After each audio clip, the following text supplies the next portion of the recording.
Good morning all of you. તો આજે આપણે ગુરુ પૂર્ણિમા છે, તો મારા તરફથી બધાને ગુરુ પૂર્ણિમાની હાર્દિક શુભકામના છે।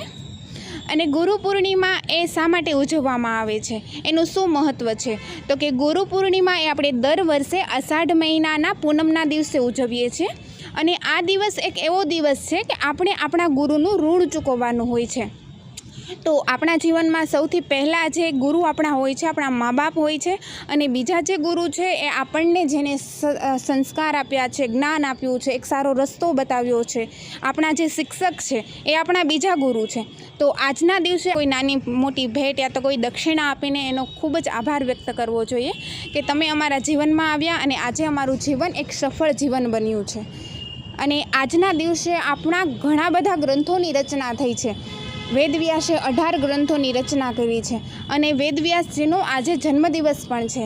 એટલા માટે આપણા ધર્મમાં આજે ગુરુ પૂર્ણિમાનું ખૂબ જ મહત્ત્વ છે।